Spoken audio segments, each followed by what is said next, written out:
El Badalona continúa con su pretemporada, esta vez en la 27ª edición del Torneig dels Històrics. En la primera jornada, el Badalona se enfrentó en un triangular al Rubí en primer lugar y después al anfitrión, el Martinenc. El club de fútbol Badalona se clasifica a semifinales después de empatar a 0 contra el Rubí y ganar 2-0 al Martinenc. Las semifinales, el viernes a las 6 contra el vencedor del Prat, Júpiter y Sant Boià. Y esta semifinal se podrá seguir en nuestra cuenta de Twitter, @BadalonaProp.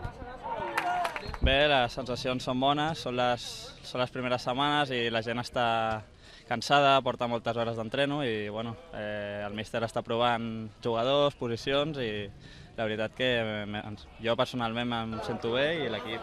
el veig bé. La veritat és que bueno, jo he arribat nou en un grup totalment renovat i les meves sensacions són bones, estic entrenant bé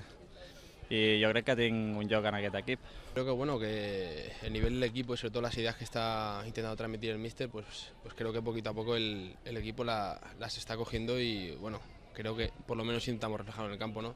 Y creo que en ese sentido hay que estar bueno, pues tranquilos y en cierta manera pues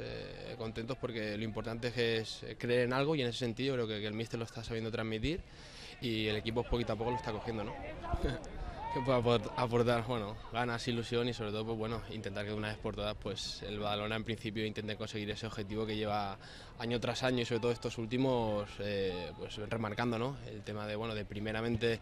ir partido a partido pero luego bueno, meterse en playoff y por qué no intentar soñar, ¿no? Sabemos que es muy complicado pero bueno, hay una buena base, hay gente que con experiencia, hay gente joven que puede aportar cositas también y en ese sentido pues bueno, venimos todos a lo mismo, a remar en una misma dirección y luego bueno, que echar lo que Dios quiera. Son partidos de pretemporada, aunque no deja de ser un torneo histórico, pero bueno, la verdad que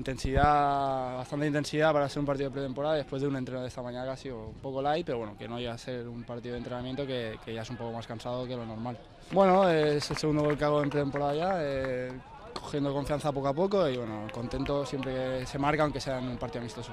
Llevamos 3 semanas entrenando bastante duro, esta semana supongo que ya bajaremos un poquito más el ritmo para llegar un poquito más fresco a la primera jornada de liga, pero siempre las pretemporadas son muy duras y es así y bueno, ya lo sabemos y seguir entrenando para coger la mejor forma posible.